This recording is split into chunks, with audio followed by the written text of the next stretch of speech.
গোস্বামী পাদের কাছে শরণাগত হলেন এবং তিনি 7 দিন ভাগবত শ্রবণ করেছিলেন। পরীক্ষিত মহারাজ 7 দিন সুখদেব গোস্বামী পাদের কাছে ভাগবত কথা শ্রবণ করেছিলেন। আর পরীক্ষিত মহারাজ সুখদেব গোস্বামীর কাছে কটি প্রশ্ন করেছিলেন? ভাগবতের মূল প্রশ্ন কটা?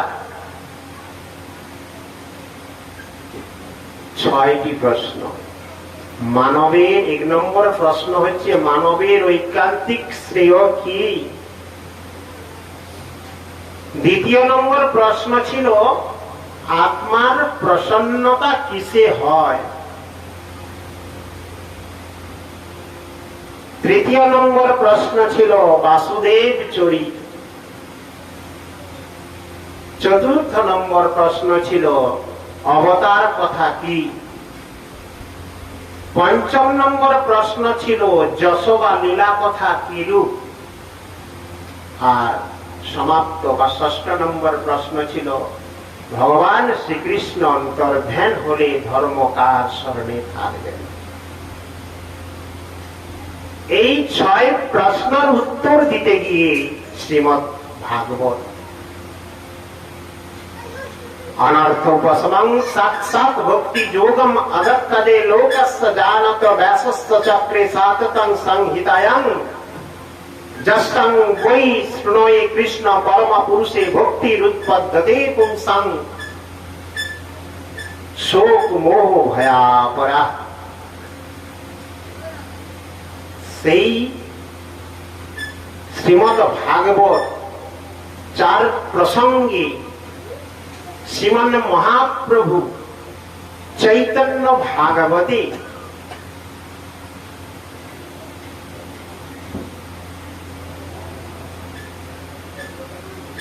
দেবানন্দ পণ্ডিতকে উদ্দেশ্য করে বলেছিলেন,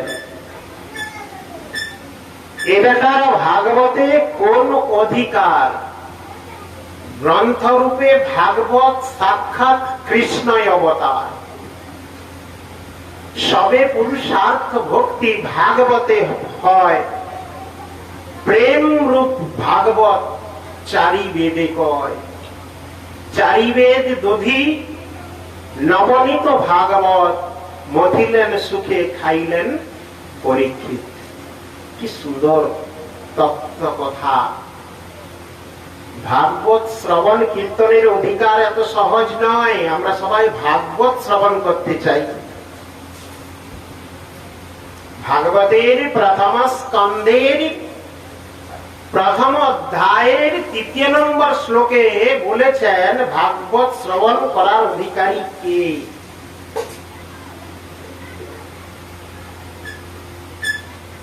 বড় বড় তাৎপর্য ভাগবত।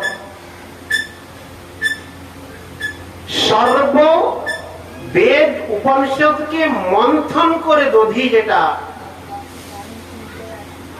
সেটাই হচ্ছে ভাগবত। তাই মহাপ্রভু বলছেন না, সবে পুরুষার্থ ভক্তি সর্বশ্রেষ্ঠতম কি? জ্ঞান মার্গের কথা বলছেন না, যোগের কথা বলছেন না, ত্যাগের কথা বলছেন না, কিসের ত্যাগের কথা বলছেন না, তপস্যার কথা বলেছেন? কার কথা বলেছেন? ভক্তির কথা। ভক্তিরও আবার তারতম্য রয়েছে। জগৎবাসী আমরা তো ভক্তি করি, করি না? গ্রামে গ্রামে শীতলা দেবীর মন্দির করে রেখেছি, মহাদেবের মন্দির করে রেখেছি, দেবতা উপাসনা করি, বাড়িতে চণ্ডী বিশ্বহরি পূজা করি। আবার মা দুর্গার আসলে আমরা কাউকে অসন্তুষ্ট করি না, করি কি? হরিকেও রেখেছি, মাকেও রেখেছি, সবাইকে রেখেছি, কারণ সবে, কারণ আমরা তো সাধ্য সাধন জিনিসটা বুঝি না। আমরা কেন উপাসনা করব, কেন ভক্তি করব, ভক্তি করার প্রয়োজনীয়তা কি, তাও আমরা বুঝতে চাই না। আমরা যে কি চাই সেটাই আমরা বুঝি না, আমাদের উদ্দেশ্য কি সেটাই জানি না। এ জগতে উদ্দেশ্যবিহীন কোন ব্যক্তিকে দেখলে কি বলবে? আপনি ধরুন বাসে উঠেছেন, বাস কন্ডাক্টর আপনাকে জিজ্ঞাসা করছে আপনি কোথায় যাবেন, আপনি যদি তার উত্তরে বলেন আমি তো জানি না, কি বলবে? পাগল, আরে গাড়ি থামাও, একে নামাও আগে, এছাড়া কিছু বলবে কি? কারণ আমাদের উদ্দেশ্যবিহীন ভাবেই আমাদের জীবনযাত্রা। আমরা যে কাকে ভক্তি করি, কি কার উপাসনা করি, কার মান্যতা করি, সেটাই আমাদের স্থিরতা নেই। এটার নাম ভক্তি নয়। বাড়িতে হরিকে রেখেছি, একটু চিড়া দুধ দিয়েছি, ব্রাহ্মণ কিংবা বৈষ্ণবকে নিয়ে এসে একটু পূজা করছি, এটা ভক্তি নয়। ভক্তি একমাত্র ভগবানকে পাওয়ার বা ভগবানকে লাভ করার ভক্তি হচ্ছে শুদ্ধ ভক্তিতে যেতে হবে। শুদ্ধ ভক্তি বড় দুর্লভ এই জগতে। আমরা কামনাময় ভক্তি করি, তাই বলি না, ধনং দেহি যশং দেহি রূপং দেহি মনরাজা ভাজ্যং দেহি দেহি দেহি। শুধু দেবী চণ্ডী পাঠ আদি করতেছি, আর সকাল হলে একটু ফুল বা বেলপাতা বা তুলসী চরণে অর্পণ করে শুধু দেহি দেহি করছি আমরা, দাও দাও দাও, যত দেয় ততই আমার সন্তুষ্ট নয়, আরো দাও আরো দাও আরো দাও।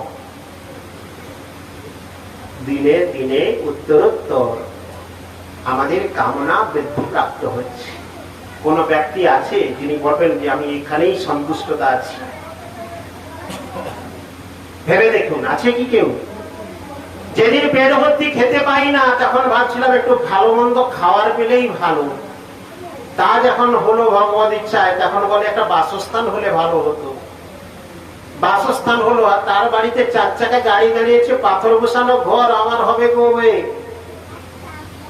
সেটাও হলো, দেখ হচ্ছে না। এমন একটা জায়গায় ঘর করেছি বাবা, এই যে এখানে যারা ঘর করছেন তাদের তো ভাবছেন মনে মনে যে মাল কিনলাম যত টাকা, তার 3 গুণ টাকা হয়তো বইতে চলে যায়।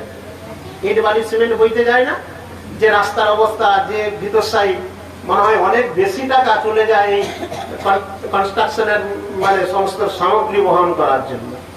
এটা যদি একটু পাকা রাস্তার ধারে বালিচক কিংবা ডেবরা ডেবরার দিকে হতো, ট্রেন বাস সবটাই পেতাম, এদিকে যেতে পারতাম, তাহলে আমাদের আশা কিন্তু কখনো পূর্ণ হয় না। হয় কি কারো? হয়? হবে না। কারণ দিনে দিনে উত্তরোত্তর বৃদ্ধি পাবে, যত পাই তত আরো চাই। কারণ আমরা সন্তুষ্ট হতে জানি না। কারণ সন্তুষ্ট হবো কি করে? আমাদের জীবন যাত্রাটি তো ঠিক নেই, আমাদের উদ্দেশ্য কি এটাই তো ভুলে গেছি। কৃষ্ণ বলি সেই জীব অনাদি বহির্মুখ, অতএব মায়া তারে দেয় সংসার আদি রূপ। মায়ার কাজ হচ্ছে, মায়াকে, মায়া মানে মায়ার অপর নাম আসক্তি কিংবা মমতা। ছেলে যত লাথি মারুক আমার ছেলে, মেয়ে যতটুকু কথা বলুক ও আমার মেয়ে, গ্রামের পড়শি যদি শালা বলেছে তো বিচার হবে, হয় কিনা? শুনতে হয়তো অনেকের খারাপ লাগবে এই কথাগুলো, এগুলোই হচ্ছে বাস্তব জীবন। কারণ এই জগৎটা, সংসারটা সুখের নয়। আমরা যদি ভাবি এখানে আমরা সুখ পেতে এসেছি, সুখ নয়, এখানে আমাদের কর্মফল ভোগ করতে এসেছি। আগে ভোগ পরে ত্যাগ, এটা অনেকের মুখে কথা শ্রবণ করা যায় তো। হ্যাঁ, আমরা ভোগ করতে এসেছি, সেটা কি ভোগ করতে এসেছি? আমরা আমাদের পূর্বার্জিত কর্মফল ভোগ করতে এসেছি। আজকে ভাবলে হবে কি, আপনার কপাল তো আগে থেকেই তৈরি করে এসেছি, এখন এত চিন্তা ভাবনা করে কি হবে? কারণ জগতের পিতা কৃষ্ণ, যে না ভজে বাপ, পিতৃদ্রোহী পাতকীর জন্ম জন্ম ধরে তাপ। আমরা তাপগ্রস্ত হব, কারণ আমি আমাদের পিতাকে ভুলে গেছি। যে পিতার শরণ গ্রহণ করলে আর কারো স্মরণে যেতে হবে না, কারোর স্মরণে যেতে হবে না, স্মরণ কিংবা স্মরণ কোনটাই যেতে হবে না, তাকে ভুলে গেছি। আমি আমারত্ব দ্বারা এই মাইক সংসারে আহং মমতার দ্বারা জীবন অতিবাহিত করে দিয়েছি। তো আমরা সুখ পাবো কি করে বা আমরা উদ্ধার হব কি করে? এটা তো আমাদের জায়গা নয়। আমরা এই জগতে যে এসেছি, এই জগৎটা কি আমাদের নিত্য স্থান? আমরা তো নশ্বর, অনিত্য বস্তু। একটি মানব শরীরের কয়টি বিকার হয়?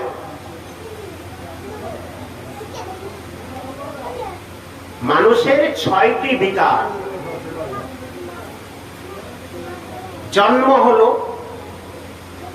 স্থিতি হলো, বৃদ্ধি হলো, তারপরে কি হবে? পরিবর্তন হলো, ক্ষয় হবে, তারপর লয় হবে। এই 6টি বিকার। জিনিসটা বুঝতে পারলেন না সম্ভবত।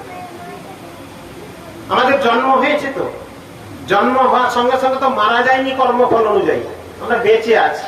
তাহলে স্থিতি, বেঁচে থাকা মানে স্থিতি হলো, জন্ম এবং স্থিতি। তারপরে কি বলছে? জন্ম, স্থিতি, বৃদ্ধি। বালক থেকে আস্তে আস্তে শারীরিক বৃদ্ধি হচ্ছে, পারিবারিক বৃদ্ধিও হচ্ছে, সবকিছুতেই আমাদের বৃদ্ধি প্রাপ্ত হচ্ছে। তারপরে কি হচ্ছে? পরিবর্তন। জগৎ পরিবর্তনশীল জগৎ, সবকিছুই, আপনার দেহ পরিবর্তন হচ্ছে, আপনার আশেপাশের সমস্ত বিশ্ব পরিবর্তন হচ্ছে, আপনার পরিবারও পরিবর্তন হচ্ছে, সবই পরিবর্তন হবে। পরিবর্তন হওয়ার পর কি হবে? ক্ষয় হবে। দন্ত নড়িল, কেশ পাকিল, এখন হইবে কি? প্রত্যেকের হয় কিনা?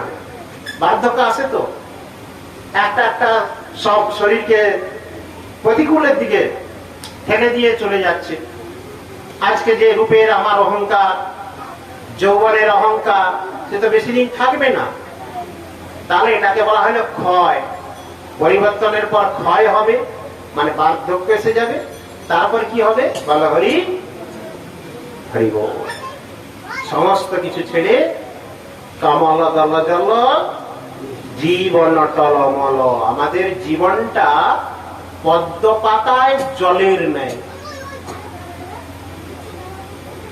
পদ্ম পাতায় জল যেভাবে থাকে, টলমল টলমল করছে, ঠিক তদ্রূপ আমরা যে কালকের সূর্যোদয় দেখবো, এরকম কি গ্যারান্টি পেপারে সই স্বাক্ষর করে এসেছি? অতএব আমাদের জীবনবাতি কখন নিভে যাবে তা আমরা নিজেরাই জানি না। তাহলে এই হচ্ছে আমাদের জীবন যাত্রা। তাহলে এই জায়গা থেকে আমাদেরকে উদ্ধার হতে গেলে কার স্মরণ গ্রহণ করব? শ্রীমদ্ ভাগবত গীতা সবাই অধ্যয়ন করেন প্রায়, আছে না? সাংখ্য যোগ, বিষাদ যোগ, অনেক যোগের কথা রয়েছে, সেখানে ভক্তি যোগের কথাও রয়েছে। জানতে দেবব্রতা দেবান পিতৃন যন্ত্রে পিতৃব্রতা ভূতানি ভূতে জানতে মত জাজিনপি মাম, আছে না? তাহলে আপনাকে চিন্তা করতে হবে, আপনি কি চান। আপনি যদি মনে চান যে এই জগতে বারবার আমি আসতে চাই, তাহলে পিতৃপুরুষদের আরাধনা করুন, পিতৃতর্পণ করুন, তাই তো? এসবের দ্বারা পিতৃলোকে যাবেন, আবার ঘুরে আসবেন, পিতামহ প্রপিতামহাদির সেবা আদি করুন ইত্যাদি। তাহলে কি পিতামাতার সেবা করতে হবে না? এখানে আবার অনেকের মধ্যে প্রশ্ন জাগবে। যিনি সৎ ব্যক্তি হবেন, যিনি ধর্মপরায়ণ হবে, তার প্রবৃত্তির দ্বারাই তিনি শ্রেষ্ঠ জনের সেবা করবেন, শুধু পিতামাতা নয়। সেবাই হচ্ছে তার পরম ধর্ম। জানতে দেবব্রতা দেবানো, যারা দেবলোকের উপাসনা করবেন, দেবতার উপাসনা করবেন, তারা দেবলোকে যাবেন। আপনি একাগ্র ভাবে যদি মহাদেবের আরাধনা করেন, আপনি কৈলাসে যাবেন। মহাদেবের নিত্যধাম কোথায়?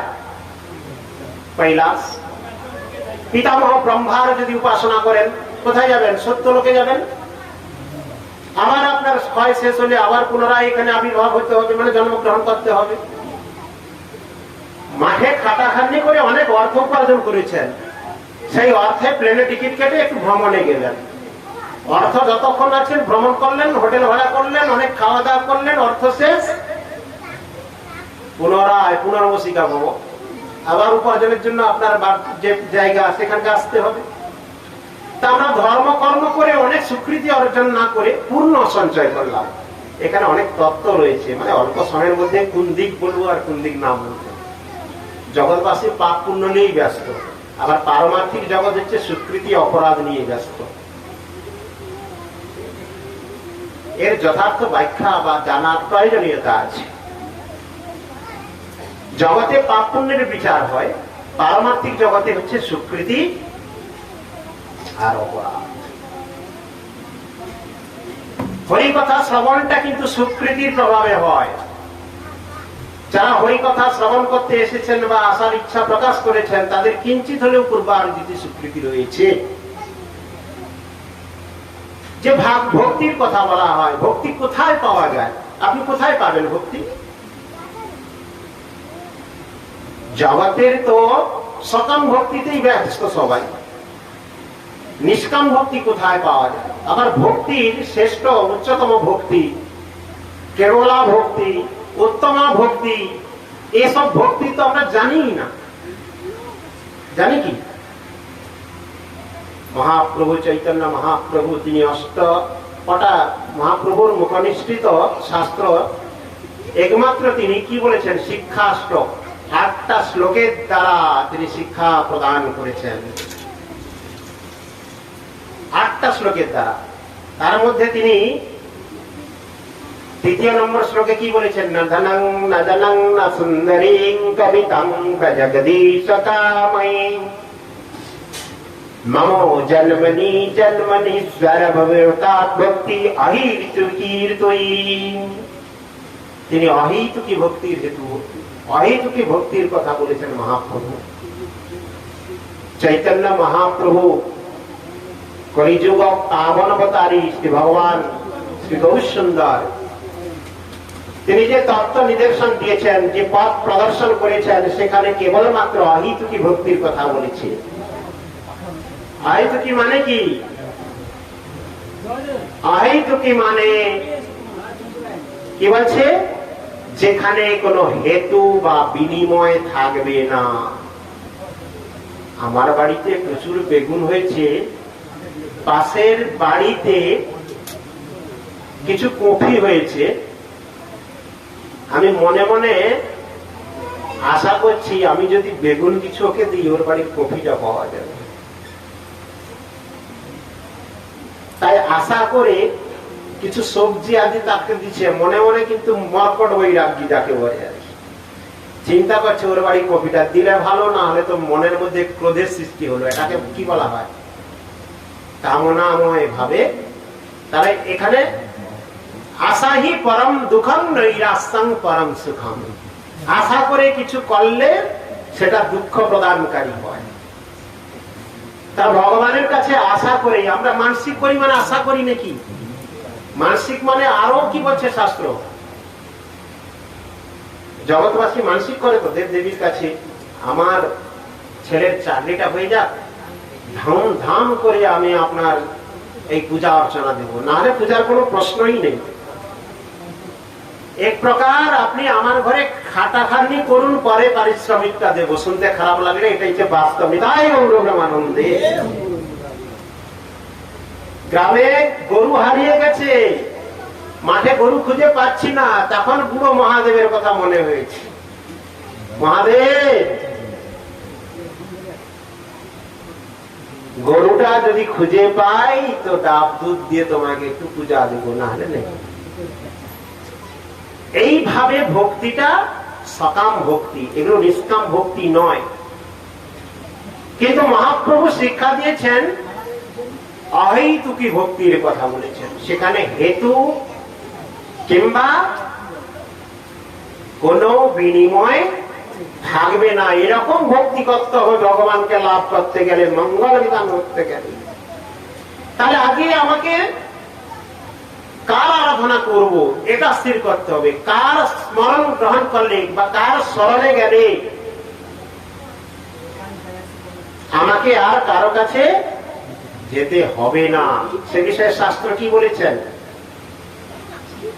আপনি যদি পুনর পুনরপি জননম পুনরপি মরণং পুনরপি জননী জঠরে জীবন চক্রের ন্যায় ভ্রমমান হতে চান, তাহলে দেব দেবী আদির উপাসনা করে কিছুদিন পূর্ণ অর্জন করে সুখভোগ করবেন, পুনরায় আবার এই ভূলোকে এসে আবার নরক যন্ত্রণা আদি নিজের কর্ম অনুসারী ভোগ করতে চাইবেন। কিন্তু জীবের নিত্য মঙ্গল চাইলে, জীব মানে এখানে কি বলেছেন? জীব মানে শরীরটা নয়, জীব মানে কি এই শরীরটা?